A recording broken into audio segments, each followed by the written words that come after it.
up, Trev? What's Hey, good? what's up? Man, Yo. my Sorry. bad, Hey, man. Hey, it's God, all good. I man. was literally just chilling here reading a book, man. Really?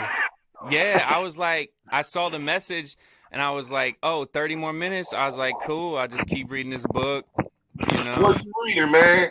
Some Terry Uh, Grayson? yeah, nah. Uh, hey, I just picked up like seven habits of highly effective people. Um, I'm reading like seven books at the same time because I don't like to read one whole book at the same time. I like to read thoughts. So like I'll finish a thought and then like marinate on that. I like to take notes, highlight shit. I Mm, read every book like it's the Bible. mm, wow. man. Right? My Yeah. bad. I just came in like on some okay, so But that's good. I mean, that's good. Yeah, that's good stuff. we Okay. we talk about they was talking about the incident that happened with the concert where people got Travis killed. Scott. Yeah. Yeah, Yeah, yeah. Travis Scott. Terrible, it's bro. really tough, especially it's tough in general. You think like what the heck, man? It's just like people tripping. But the thing in Houston that was mad surprising. But to me, what it felt like it was just a sign of an unchecked culture Mm. of an age range. So it's like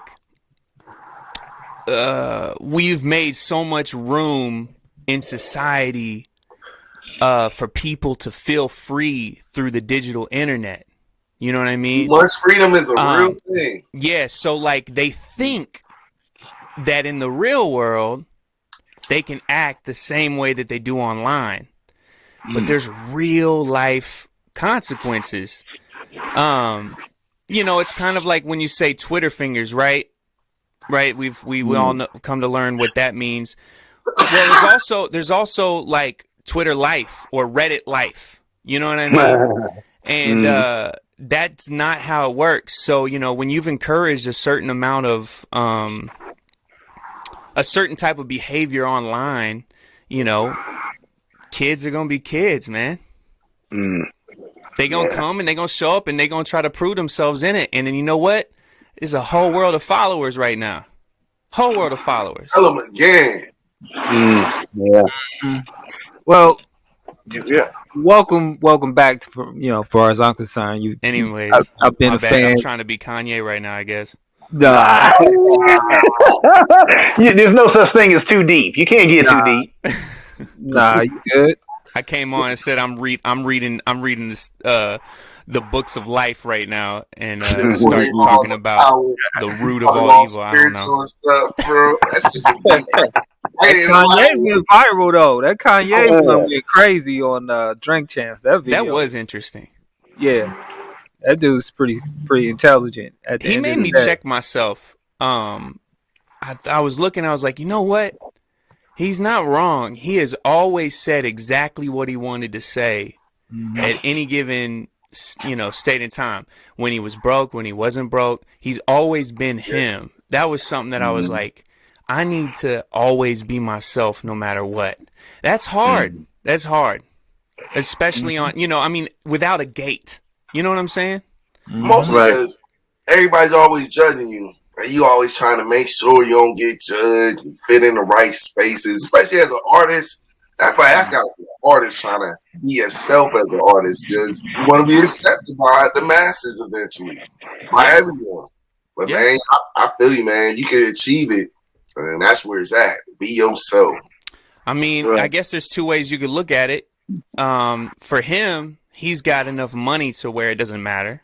Yeah. The other way Mm. could be like for someone like me who doesn't have Kanye money, the way I tend to look at it is like as long as I'm taking care of my household and my family and my friends, like that doesn't change.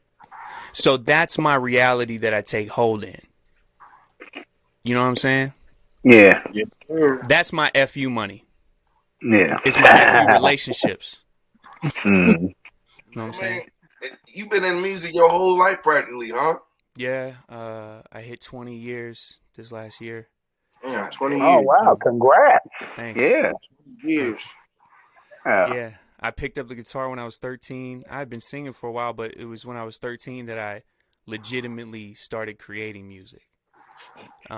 Started writing and performing. And 14, we were performing around. We had our own little group. what And, was it called? ah, How you gotta tell it? Ask them too quick. we were called G-Town Missionaries. And Okay. yeah. No, we were on some very spiritual tip, and we didn't have that back then. And like I recorded my first album on analog. You know what I mean? 16 tracks, had to spit everything all the way through.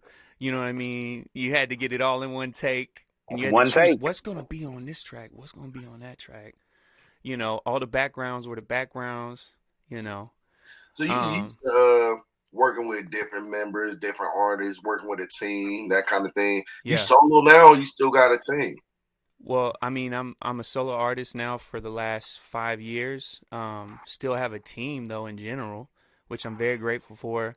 Some of the same creators that I've worked with for the last like 14 years are still the same ones I work with now. Yeah. Thankfully, they were just like on the same tip, and they are way more successful than I am. So I'm very grateful for that. I'd rather have my best friends be more successful than I am, so it leaves me room to grow. Okay. I hear that. Yeah, I Yeah. mean, cause like if they're winning, at the end of the day, like no one wants to be the person that's like behind, and I don't think I'm behind. I'm just in a different lane. So like they're in a lane that accents mine, and they've invested in my future. Like Brandon, he does all my mixing and mastering, and he's the whole reason like I have the sound I have because he's helped me develop my sound.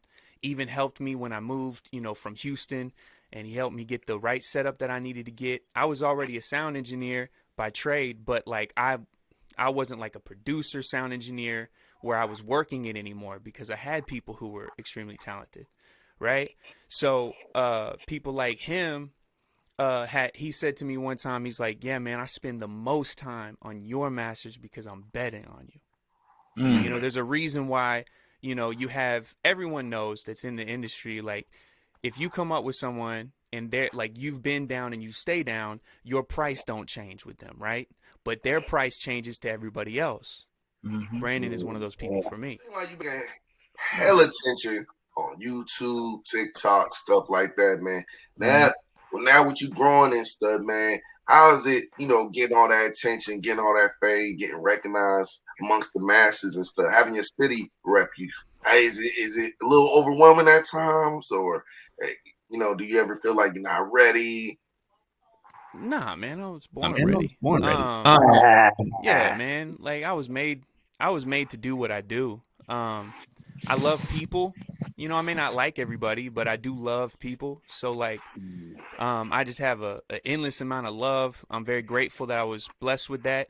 People don't really phase me. I guess it's probably growing up as the only white dude around. So like, I had to take a lot. I had to have thick skin, and Hell yes. so because I was naturally like a lover, people didn't really mess with me. You know what I mean? Like they would try, but they would like, dude, he's too nice. Like I can't.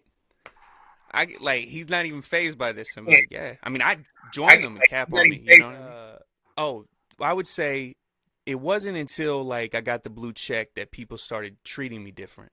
And I thought that was very interesting because what I realized is that once I got the blue check, like everybody else that has a blue check, they're absolutely in the same place they were before they got the blue check.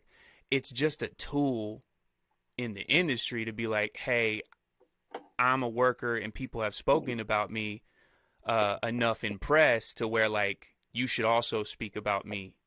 So, but as far as like individuals, I don't really see no difference other than the fact that like people who are verified look at my messages.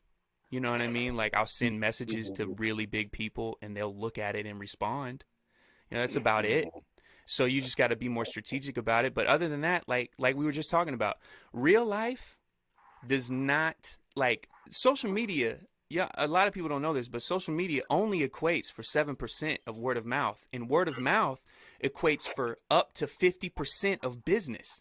So word of mouth is going to equate to up to 50% of your listeners. And it's not going to come from social media. Right. Not listeners.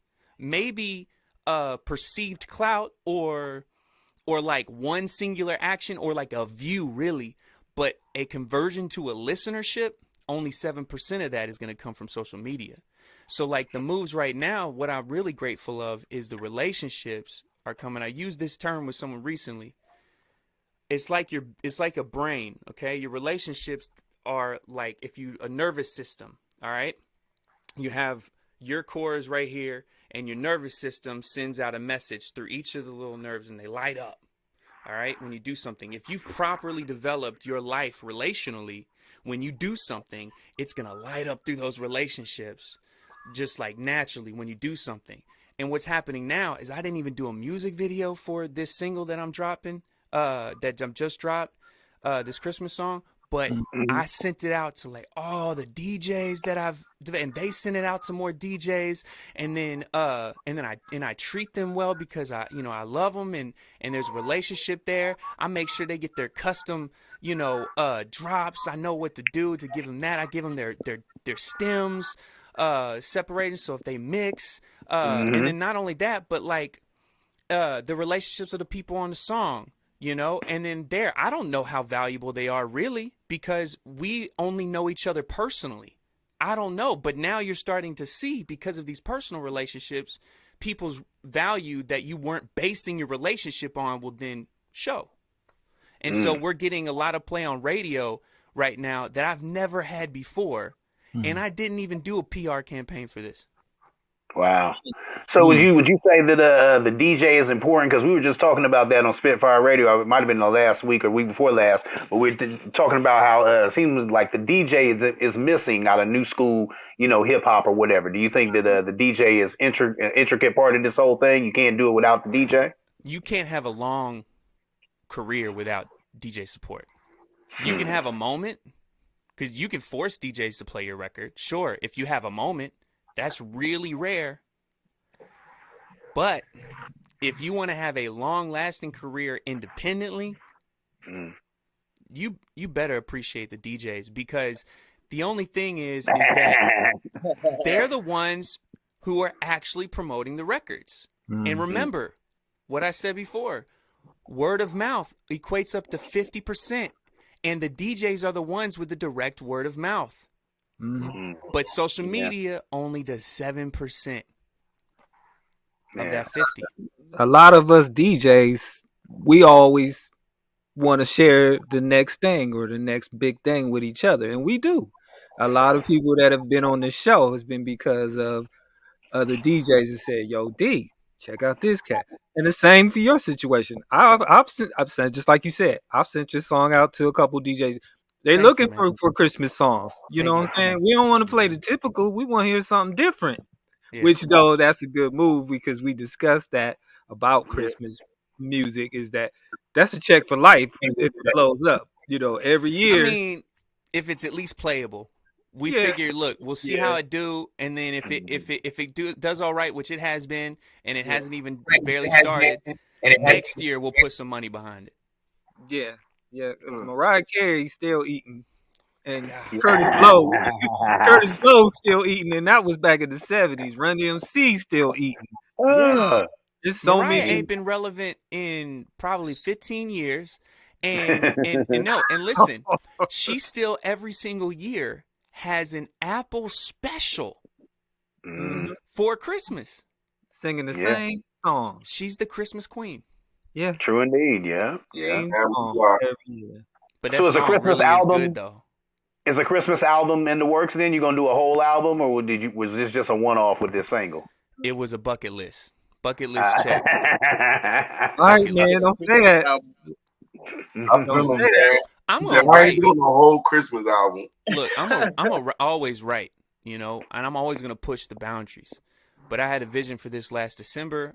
I wrote the first verse last December, and I was like, I was gonna put it out as a freestyle, and I was like, I'm gonna hold on to it. And then I hooked up with Sammy and DJ Snapshot, who became close friends, and I realized there's a song here. Found the foundation music, like the foundation beat from Berkey and G Wiz. They're out in Germany, I believe, and then that inspired what you hear now. Mm.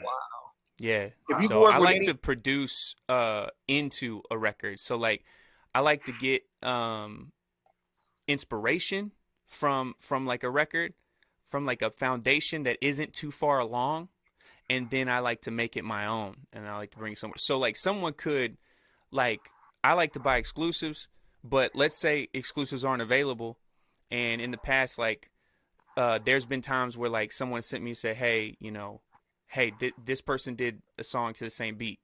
Now I don't share fans with that person, so I'm not tripping. But anyways, mine's gonna be better, and it's not gonna be the same song because I actually take the music and turn it into something completely different. Mm, mm, mm. wow. It works for a better flow for me right now. I am producing some things from scratch with some other buddies. There's this guy named PR Kane out here. He's become a very close friend. This dude is like the future. This dude's really good with electronic sound Mm, and being able to mix the electronic feel into my records, not trying to make like EDM or pop, but actually just exploring a different realm. Because I like to lean a little bit electronic mixed in with my soul, and it makes new sound. It makes an original sound that you can hear like, oh, that's Trevor. That sounds like a mm. Trevor record. Like you could tell in the Christmas song, there's this breakdown in the third verse. I produced that specifically in that verse. All I was saying is that like the electric sound that you can kind of feel like there's this electric R&B sound that comes into the record during the third verse, Mm. and I mean that's just an example of how I lean towards this electric soul element in my records. There's always going to be this electronic groove. Okay, so you didn't find the theme for yourself. You said, man, you've been in the music ever since you picked up the guitar. What made you pick up that guitar? Start just Nah. getting into music. What made you start going down this path, man? Um, you know, I picked up like the pen and the pad when I was 8 years old. Started writing like poetry and stuff. I would write these short stories as soon as I could write, and I thought myself a little writer. I thought I was gonna write a book. At age 8, I started writing a little book on the computer, and so it just happened that I liked words, man. I liked to write words. I liked to see words. Um, I like doing things with paper, and I think that just developed into my love of language. And I think that I always had an ear for music, and I loved to dance. So like when my mom, she passed down her guitar to me when I was 13, and just really clicked together, I guess. Who are some of your influences? Like old school artists, new school artists. Give me a couple of names. I like writers. It's really important to me. I study the structure Mm. of a story from great writers. Like that's something I'm really obsessed with. So like when I'm writing a song, I'm always obsessed with how it's experienced from start to finish. And is there any wasted time? And do you feel like you went somewhere? Mm. And some of the greatest people who are good at that are Prince, Mm. uh, Taylor Swift. Um, I like the joining of Pharrell, Timberland with Justin Timberlake Mm-hmm. and Johnny Cash. Those are some of the best storytellers. These are anytime I find out someone who has like a really big fan base that I've never known about too. Yeah. And I'll be like, why do they have a big fan base? And they're just some like singer songwriter type. and you realize, like, I've noticed that people will be really into like a local singer songwriter, and we might listen to them and be like, it might not be like something catchy or whatever, but people love it, and it's because there's a story. So like that's something I'm obsessed with, and that's some of my influences. If you could work with any artist, who would it be? Between Besides him and Lil who? Wayne, I mean, if you had your top 3 artists you'd like to work with, who would it be? Wait, are we talking hip hop or are we talking in general? In general. Okay, Just in general. Still alive? Because we talking like fantasy, or are we talking about like who would I like to work with right now? Right now. Yeah, like right now. I think that me and Pharrell would make the perfect mix. I think that I could be in a studio with Pharrell and Timbaland, and we would make probably one of the best albums that ever existed. And as far as like artists to do a song with, I'd have to say JoJo, and Ace Hood. Ace Hood. I hear that name. And Kevin Gates would be like okay, a dream. Yeah. Yeah, now Kevin Gates. I like Kevin Gates. Yeah, man. I listen to Ace Hood and Kevin Gates pretty much every day. And JoJo's just like her vocals, like in the way that she rides a record. I just feel like I feel like even not even from an artist standpoint, like I feel like I could help her make, if I executive produce a song for her, I feel like I could help her make the best song she's ever, or the best album she's ever had, period. Hey man, do you want to give a shout out? Tell everybody how to follow you, all that stuff before we go. All your links and such. Yeah, absolutely. If you want to learn more and plug in, you can always go to trevorleemusic.com. But at Trevor Lee Music is everywhere. You know, YouTube, we stay dropping. Yeah, I have a TikTok. I have all of that. Instagram is the best place to engage with me. But wherever you are at, I have something there for you to engage with. So music is everywhere. Say, well, we definitely salute you and thank you for coming here to Spitfire, man. This has been a great experience, man. Good to hear about your stuff. I seen you blowing it up on Instagram, man. I think I haven't followed you yet because I just stumbled upon, but I'm about to follow you here in a minute. I see all types of little skits and stuff that you're doing. I can see how you making a lot of moves and such on TikTok and stuff. How do you keep that fresh material? Is this just funny stuff that you come up with off the cuff and you do it, or what? Or are you actually writing this stuff down and planning it out?